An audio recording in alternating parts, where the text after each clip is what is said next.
자, 뉴스공장에서 유일하게 이름이 없는데 가장 인기 있는 코너입니다. 그래서 저희는 그때그때 다르게 부르는데 오늘은 그냥 코너 이름을 노회찬으로 하기로 했습니다. 자, 노회찬의 노회찬. 정의당 노회찬 원내대표 나왔습니다. 안녕하십니까. 네, 안녕하세요. 네. 지난주에 청와대에서 식사 한번 하시고 나서 굉장히 기분이 좋으셨나 봐요. 언론이 꼭 그 이후부터 기분 좋았던 건 아니고요. 밥이 맛있어서 기분이 좋았어요. 밥이 맛있던 건 사실입니다. 네. 국회 그 기빈식당 밥보다는 맛있었어요. 국회 기빈식당은 사실 비싸고 맛없기로 정평이 나 있는데 저는 그걸 감수하거든요.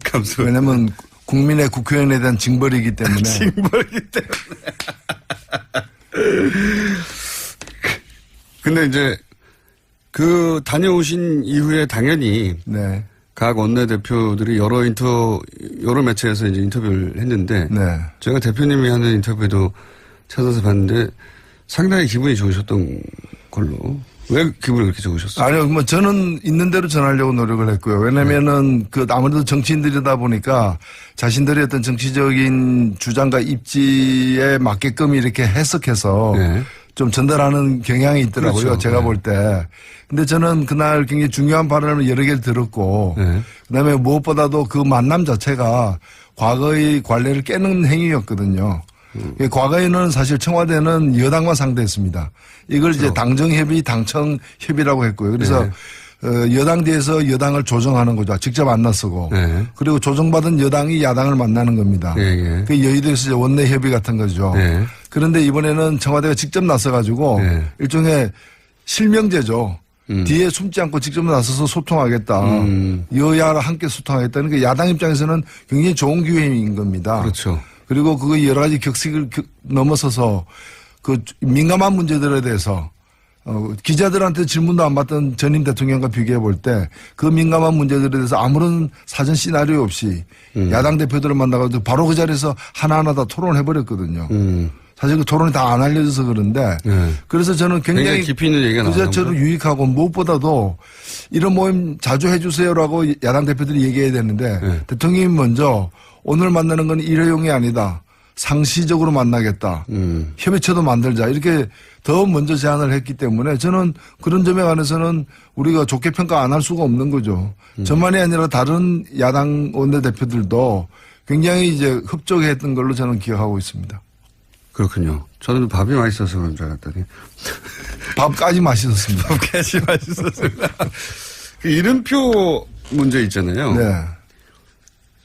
그날 그 사실 대통령 앞에 가면 이름표도 달게 돼 있거든요. 항상 그래왔잖아요. 항상 사실 다른 사람 입장에서 저는 제가 안 달고 남을 달게 만든 적이 없기 때문에 항상 그 다른 입장에서는 좀 불편했죠, 사실은. 그렇죠. 내 이름 모르나? 뭐. 근데 그걸 달게 안 하더라고요. 근데 나중에 얘기를 들어보니까 대통령이 하지 말라고 지시했다 그러는 거예요. 얼굴도 아는데 왜 다냐. 그러니까. 근데 저는 이런 것이 작은 일을 넘어서서 디테일에 강하다.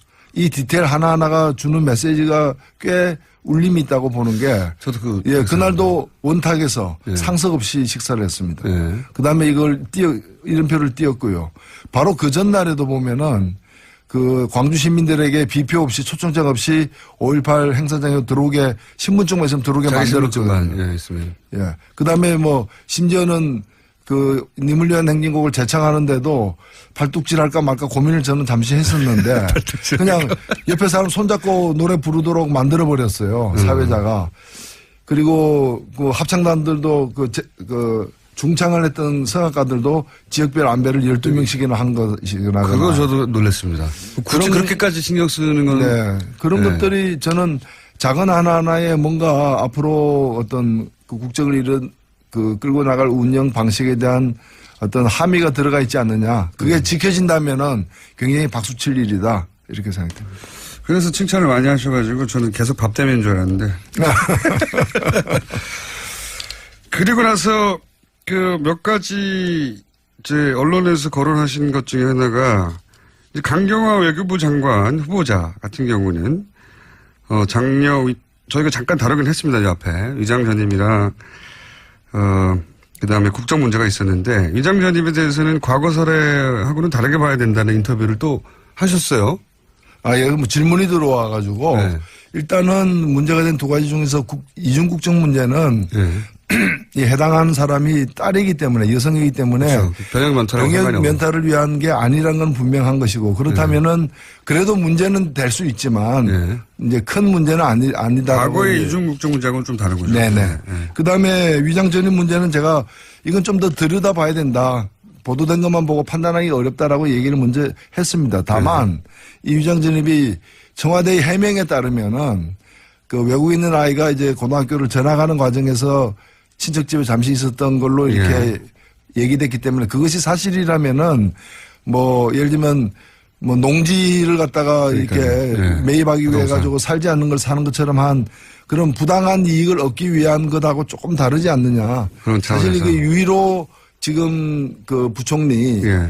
케이스하고 비슷하거든요. 예. 그러니까 그때 강남 학군에다 애 보내기 위해 가지고 예, 한 예. 것하고 예. 이 여기도 특정 학교에 넣기 위해서 이제 한 예. 것이 유사해 보입니다. 더 들여다봐야 되겠지만. 그렇죠. 예. 뭐 그래서 이게 좋은 학군에 보내기 위해서 그런 거냐 아니면 본인의 출신 학교였기 때문에 굳이 글로 보내려고 한 거냐. 네, 등등. 그런 점에서 좀 다르죠. 그래서 아무 문제 없다고 볼 수는 없어요. 어차피 위장 전입은 위장 전입이니까요. 그 그러나 자체로는, 여기에도 이제 경중이나 이런 건 좀 구분해야 되지 않느냐 뭐 그런 뜻이고 이것은 더민주당이기 때문이가 아니라 누구라도 네. 다른 저는 뭐 자유한국당이라도 이런 케이스 이런 케이스만 있는 경우가 드물어서 그렇지 네. 이런 케이스라면은 또 마찬가지로 저는 평가할 수 있다고 봅니다. 이게 과연 결격 사유인지는 인사청문회에서 본인이 직접 해명하는 게 그렇죠. 그리고 해명에 이제 따라, 예. 다른 무엇이 더 나올지는 지켜봐야 하는 것입니다. 맞습니다.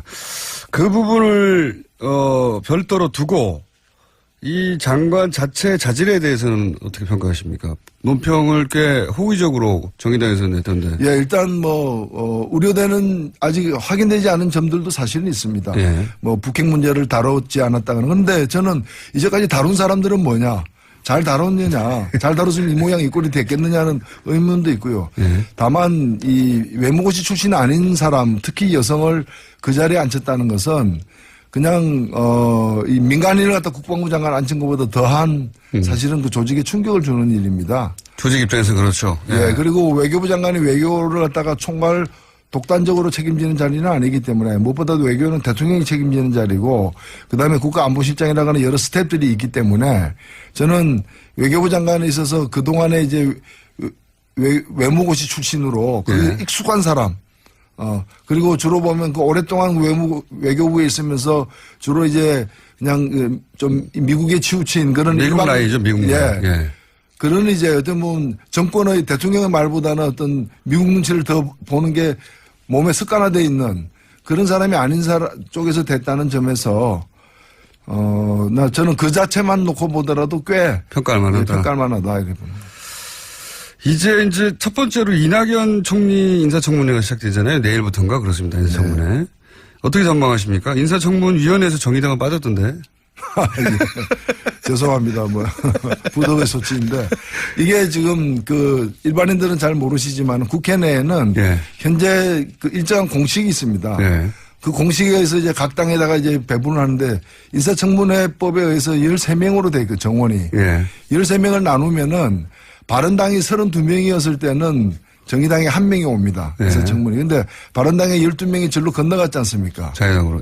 그러면 바른당이 적어졌는데 오히려 그 공식대로 하면 정의당이 0명이 제로가 되는 거예요. 탈당파의 패를 유탄을 희한하게 정의당에 맞았네요. 그런데 이제 문제는 그 공식 자체에 있는 거죠. 사실 국고보조금 같은 경우에는 각 당에 얼마씩 다 나눠주고 나머지를 가지고 그 교수단체라거나 의석수에 따라서 다시 배분을 추가로 하는데 그러면 13명이면 모든 당에게 1명씩 나눠주고 나머지를 가지고 의석이 많은 당에게 더 많이 주는 식으로 하면은 소외되는 당이 없게 되는데 공식이 그렇지 않다는 거예요. 그래서 제가 이 공식을 좀 바꿔야 된다라고 지금 문제 제기를 하고 있는 상황입니다.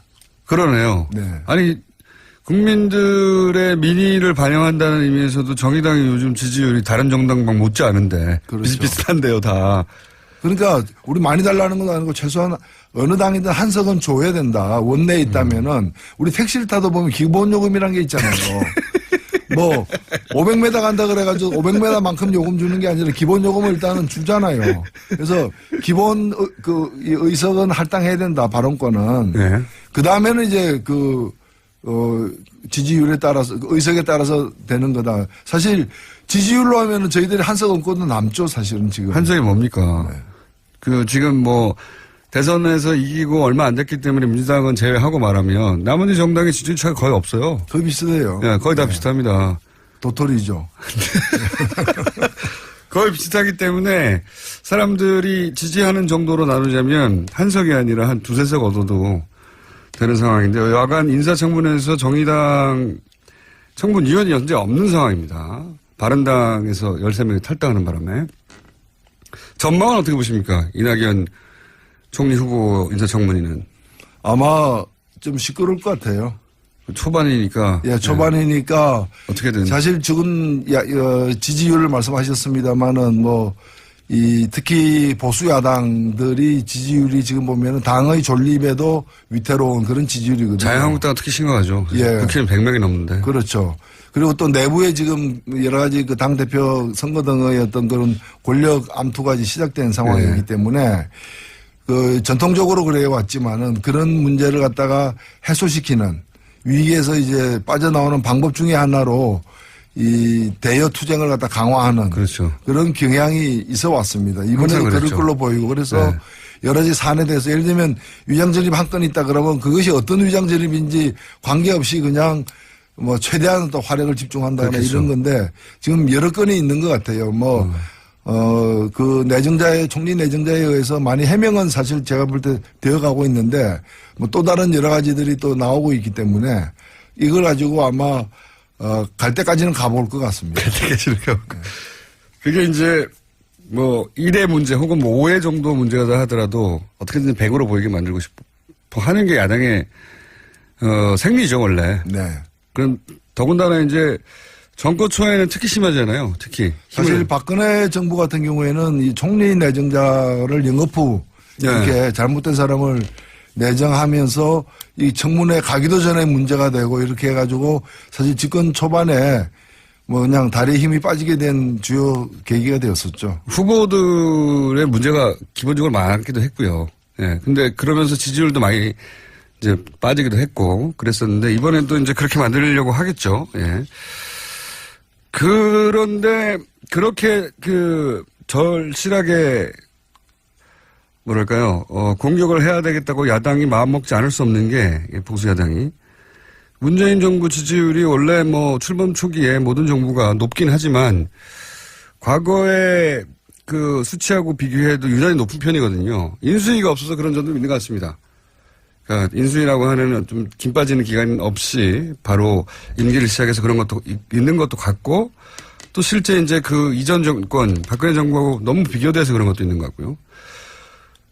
그런 조건이 주는 이득 말고 그 외에 이 최근의 공공행진 이유는 어떻게 분석하십니까? 제가 볼 때는 오랫동안 우리가 비정상에 젖어 있다가 네. 그야말로 상식적이고 정상적인 그런 이제 통치행위가 이게 개시되었는데 그것이 오히려 훨씬 신선하고 충격적으로 다가오는 그런 효과가 아닌가. 그건 분명히 그런 왜냐하면은 오랫동안 이제 목말라 하다가 네. 시원한 냉수 한 잔 마시면 달콤한 꿀 같잖아요. 네. 이제 그런 효과처럼 보여져요. 사실 하나하나 놓고 보면은 이렇게 당연하고 이렇게 상식적인 걸 그동안 왜 안 했지 이런 의문이 드는 일들인데 네. 해괴하고 희한한 일을 지금 벌이는 게 아니잖아요. 굉장히 정상적이고 인간적인 근데 하도 그 전에 비정상적이었고 몰상식적이었고 비인간적이었기 때문에 상식적이고 인간적이고 정상적인 일들이 귀해 보이기 때문에 그 효과가 아닌가. 그에 대한 만족도가 매우 높은 것 같습니다. 사실 득표로 따지면 유효 득표율이 대통령 직선제가 재개된 87년 이래 7번의 대통령 선거 중에서 문재인 후보는 가장 득표를 적게 하고 출발한 정부예요. 네. 그럼에도 불구하고 그 어느 정부보다도 높은 어떤 초기 지지율을 보이는 이유는 하도 그동안에 올해도 한 12년간 이렇게 이 잘못된 비정상적인 상태로 우리가 살아왔기 때문에 그에 대한 어떤 가뭄의 단비 같은 효과를 느끼고 있는 게 아닌가 이렇게 생각됩니다. 얼마나 갈까요? 글쎄요. 네. 제가 볼 때는 이제 그래서 이미 이거 로드맵을 그래서 짠 것 같아요. 이제 총리 인선하고 장관 인선을 분리한 것. 그 장관을 갖다 훨씬 뒤로 미룬 건 잘한 것. 그래서 그런 것 같고요. 그러니까 장관 때부터는 시끄러울 겁니다. 그렇죠. 예, 그건 시끄러울 거고. 후보도 많고. 예, 또 많기 때문에. 그 중에 또 뭐 후보 많다 보면 확률상 또 그런 점도 있는 그렇죠. 거고. 예상치 못한 것도 나올 수 있고요. 그리고 법안도 보면은 법안 하나 통과시키기 힘들기 때문에 법안도 중요한 거, 그러니까 총리 인선이라거나 정부조직법이라거나 그다음에 일자리 추경을 갖다 먼저 하고 왠가하면 이거라고 법안하고 섞어버리면은 법안 중에서 하면 안 되는 법안까지도 이렇게 옵션으로 이제 끌어들어올 수가 있거든요. 이걸 구분해가지고 하는. 그런데 결과적으로 보면 시간이 지나고 여름, 제가 볼 때는 장마는 시작될 것이다. 그때 이제 법안들 다루고 그다음에 장관들 다루게 될 때는 아마 현재 이제 이 다야 구도 구조에서는 좀 만만치 않은 시끌시끌하겠죠. 네. 그래서 오히려 초반에는 이렇게 그래서 초반에 개혁의 동력을 얻는 게 굉장히 중요한 거죠. 그렇죠. 그리고 상징적인 조치를 그래서 많이 한 것 같고요. 네. 국정 동력을 많이 확보해 두려고 하는 것 같고 실제 미디어를 참 잘 다뤄요 보면. 그런 생각 안 하십니까? 예를 들어서 지금 그 양산에 내려갔을 때 문재인 대통령이 이제 강아지를 이렇게 쓰다듬는 사진이 이제 포털에 노출되지 않습니까? 청와대에서 제공했을 텐데 보통 청와대에서 제공하는 대통령 사진은 대통령 얼굴이 잘 나왔거나 또 근엄한 사진이거나 또는 뭐 다른 사람들보다 훨씬 돋보이게 만드는 사진이거나 이런 거를 주로 뽑아서 올리거든요. 그러니까 이제 과거에 청와대에서 제공하는 거는 자기들이 보여주고 싶은 걸 제공했다면은 지금은 국민들이 보고 싶어 하는 걸 제공한다는 점에서 시각의 기본 차이가 있는 거죠. 그리고 그 사진을 보면 분명히 청와대 제공인데 대통령 얼굴이 잘 보이는 것도 아니에요. 그냥 강아지, 오랜만에 만난 자신의 애견을 이렇게 쓰다듬는 사진인데 여기서 드러나는 건 그냥 강아지와 강아지 주인의 관계거든요, 관계. 그래서 제가 이번에 청와대 방문했을 때 나오면서 그 전병헌 정무수석이나 임종석 비서실장에게 귀하들 많이 진화했다. 네, 맞아요. 예. 맞습니다. 그랬더니 그 시인하면서 그동안의 여러 과거의 시행착오와 이런 것 때문에 이제 고생한 걸 얘기를 하더라고요. 그래서 저는 뭐 그런 점에서는 상당히 좀 역사의 일부 진전이 아닌가. 의식하고 스스로 하는 거군요. 그럼요. 그러니까 그런 걸 잘해보려고 또 어떤 것이 더 옳은 것인가 또는 어떤 것이 더 요구되고 있는가에 대해서 고민을 많이 하는 것 같아요. 근데 그 강아지 사진은 결국은 대통령이 아주 자기보다 약한 동물을 사랑하는 마음, 뭐 이걸 드러내는 걸 뿐이거든요. 대통령 얼굴은 잘 보이지도 않아요. 근데 굉장히 임팩트 있거든요. 그런 사진은. 그렇죠. 네, 반려동물을 좋아하는 사람한테도 효과가 있고. 그 자체가 훈훈하잖아요. 훈훈하고 메시지가 있잖아요. 그러니까요. 예. 아, 참, 누구가 하는지 모르겠는데 참 세련되졌다 이런 생각을 하는데 미드를 잘 다룬다고. 자, 4대강 얘기를 또 해봐야 되겠어요, 이제는. 예. 왜냐면은 최근에 내놓은 것 중에 가장 큰 건이 4대강인 것 같습니다. 예. 이거는 뭐 10년 이상 오래된 이야기고. 근데 어제 국민의당의 이상돈 의원이 4대강 문제는 김기춘 비서실장이 덮었다고 저희가 처음 듣는 얘기를 인터뷰에서 했어요.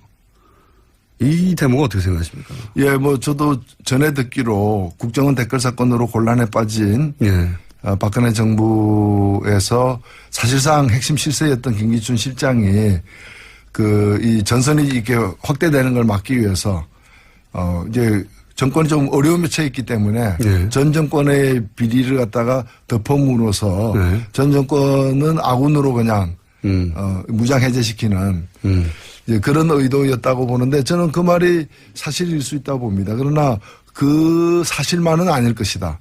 더 큰 사실이 있을 것이다. 더 큰 사실이 뭡니까? 저는 그러면 박근혜 대통령의 역할은 뭐였느냐는 거죠. 김기춘 실장이 그렇게 막을 때 오히려 박근혜 대통령의 지시하에 막았다.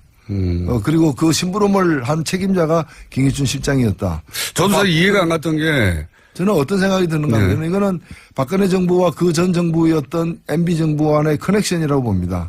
뭐냐면은 우리가 다 그쪽에서 MB 쪽에서 밝혔기 때문에 알고 있는 사실이 뭐냐면 그 대선 경선 때 2007년 대선 경선 때 그 이명박 쪽에서는 박근혜 최순실 커넥션에 그렇죠. 대해서 완전히 파악했다는 거 아닙니까? 그때 녹취록을 뭐고 다 확보한 다 거죠. 확보했다는 거 아닙니까? 최순실 게이트 때 터져 나왔던 정보의 대부분이 거기서 나왔죠. 네. 네. 근데 이제 그걸 갖다가 그 정도원 의원의 말에 의하면은 이기고 있었기 때문에 안 깠다는 거거든요. 네. 근데 이긴 뒤에도 안 깠고요. 네, 이제도. 안 네. 깠고 저는 그게 문제가 있다면 그때 깠어야 됐다. 네. 그때 그걸 갖다가 그 밝혀서 바로 잡았다면은 오늘의 그 박근혜 탄핵이라거나 이런 일은 없지 않았겠는가. 물론 박근혜 정권이 탄생하는 일도 없었겠지만은 박근혜 탄핵이라거나 지금 이 현직 대통령이 재판까지 받는 이 엄청난 사태를 막았을 수 있으리라고 보고 그 점에서 저는 이 박근혜 국정농단 사건의 MB가 네. 사실은 굉장한 이제 증거 은닉 인멸의 책임이 있다고 좀 보는 거예요.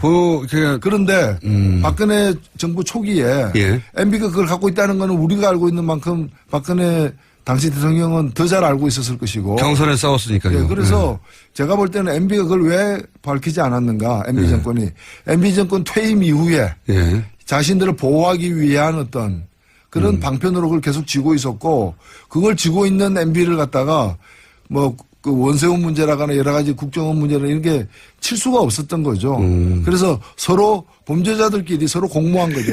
각각 다른 범죄를 저지른 범죄자들끼리 그 범죄 사실을 서로 알면서 그걸 서로 봐주게 하면서 서로를 지켜준 그런 상황이 여기까지 온 게 아닌가 봅니다. 보험으로 지고 있었다고 보시는 거군요. 그렇죠. 보험으로 예. 지고 있었고 그렇기 때문에 그 박근혜 5년 내내 예. MB 쪽 인사들의 주요 어떤 문제가 이제 뭐 건드린다 하면서도 제대로 못 건드리고 그냥 다 덮고 넘어간 이유가 그게 있는 것이고 그 대표적인 것이 4대강 비리라는 거죠. 4대강과 관련해서 사실은 박근혜 후보 시절부터 그리고 2007 계속 비판했죠. 4대강 또는 그 대우나 말도 안 되는 거라고 각을 많이 세웠었고. 그러니까 4대강이 얼만큼 허황된 계획인가를 잘 아는 사람 중에 한 명이 박근혜였던 거죠. 그러나 그 자기가 정권을 잡았음에도 불구하고 특히 그 사회 각계각층에서 제대로 이건 수사하고 조사해야 된다. 왜 이렇게 됐는지. 네. 그걸 그래서 감사 요구가 수태 있었음에도 불구하고 감사원이 제대로 감사하지 않고 막판에 가서야 너무 여론이 비등하니까 좀 하는 척 하다가 그만둔 거죠. 그리고 나서는 실제 그 감사로 인해서 처벌받은 사람은 한 사람도 없어요. 없는 것이죠. 공직사회에서. 예. 그리고 왜 이렇게 그리고 무엇보다도 뭔가 하면 진실이 안 밝혀진 거예요. 4대강 사업으로 우리 자연이 어느 만큼 망가졌고 어느 만큼 우리가 이제 위험하게 됐는가에 대해서 예. 그것도 안 밝힌 상태인 거고 그러니까 지금도 보면은 그 과거의 관 쪽 언론들은 그 주로 스피커들은 보면은 별 문제 없다. 그렇죠. 여전히. 오히려 보호가 지금 홍수 예방 등 좋은 작용을 하고 있다. 녹조 그 아무 문제 없다. 마셔도 된다. 뭐 그렇게 얘기를 하고 있는 마셔도 거예요. 된다. 그 전문가들에 의하면 똥물도 정수를 할 수 있답니다. 근데 왜 우리가 똥물을 마셔야 되냐 이거죠. 그렇죠. 네. 그 정수 비용만 놓고 생각하더라도 네.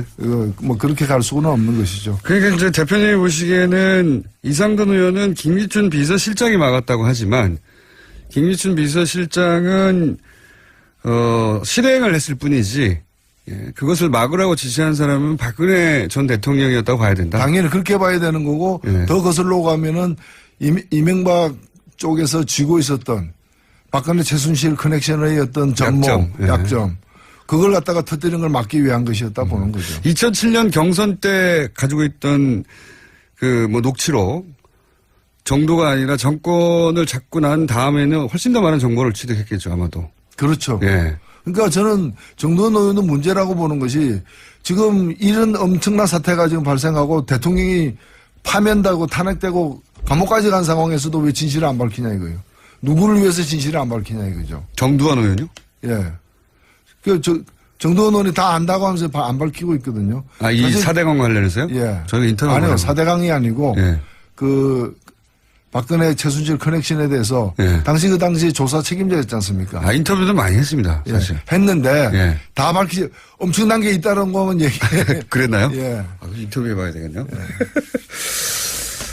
이 감사 지시에 대해서 이명박 전 대통령이 뭐 다 끝난 얘기를 시비거리를 정치적으로 만들려고 한다는 반응에 대해서는 어떻게 보십니까? 이게 지금 정치적 시비 이전에 나중에 정치적 책임도 물어야 되겠습니다만은 국민의 생명에 관련된 문제 아닙니까? 그리고 우리나라의 자연 생태에 관한 문제 아닙니까? 그 시시비비를 갖다가 덮자는 얘기는 어느 도단인 것이죠. 도단이다. 예, 그리고 그거와 관련돼서 그 거짓말한 것들 네. 거기서 뭐 30만 개 일자리를 갖다 만들어낼 수 있다. 그래서 제가 아니 실제로 그렇게 만들어지지도 않았거니와 그렇게 계산이 나올 수 없는 건데 일자리 30만 개 만들기 위해서 4대강 사업을 해야 된다. 그렇다면 내가 저한테 맡기면 60만 개 만들 수 있다. 4대강 팠다가 다시 덮으면 된다.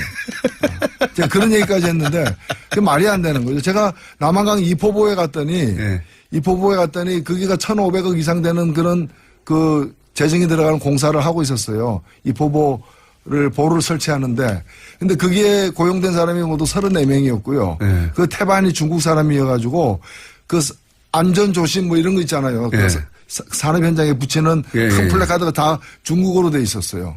제가 그 방문했을 때. 근데 무슨 그것이 일자리를 갖다 창출한단 말입니까? 저는 제일 큰 아직도 기억하는 사기는요. 비용 어떻게 마련할 거냐. 초창기부터 그 얘기 나왔죠. 그랬더니 그 땅을 파면 모래가 나오잖아요. 준설토. 그거 팔아가지고 다 메꿀 수 있다고 돈, 비용. 그거 기억나십니까? 네. 그랬는데 예. 그래서 준설한 그 낙동강변에 그 모래를 갖다가 예. 팔리지 않으니까 보관하는데 돈이 되는 거예요. 그러니까 그렇죠. 뭐 개인 땅에다 그걸 갖다가 갖다서 예. 하치를 해야 되니까 그것 때문에 골머리를 앓고 있다는 거 아닙니까? 그리고 모래가 이제 또 부족해 가니까 이제 모래를 또 수입에 의존해야 되는 것이고요. 그러니까 그 모래를 파서 모래 판 돈만으로 공사를 다 할 수 있다고 하는 사기를 쳤어요. 생각해보면 황당한 사기인데 다시 되짚어보면 엄청난 사기를 많이 쳤습니다. 사실 그 관련해서는 조금씩 얘기가 나오겠죠. 마지막으로 한 가지만 이제 시작이죠. 무슨. 네, 한 가지만 더 여쭤볼게요. 정의당이 문재인 지지율이 너무 높아지다 보니까 정의당 지지율이 좀 빠졌습니다. 지난주만 하더라도 이제 3등 아싸 했는데 어떡합니까 이거. 예, 뭐 그렇다고 문재인 정부가 못하기를 기원해서는 안 될 것이고요. 저희들 나름대로 역할을 해야죠. 그러니까 진보 세력이 이 땅에 존재할 이유가 뭔가, 쓰임새가 뭔가에 대해서 그리고 그 정의당과 같은 당의 어떤 역할이 더 커질수록 우리 사회가 더 좋아진다는 걸 정의당의 노력으로 입증해 보이는 게 중요하다고 봅니다. 자, 오늘은 여기까지 해야 되겠습니다. 자, 여기까지 하고 오늘 코너 제목은 노회찬의 노회찬이었습니다. 다음 주는 무슨 제목일지 모르겠습니다.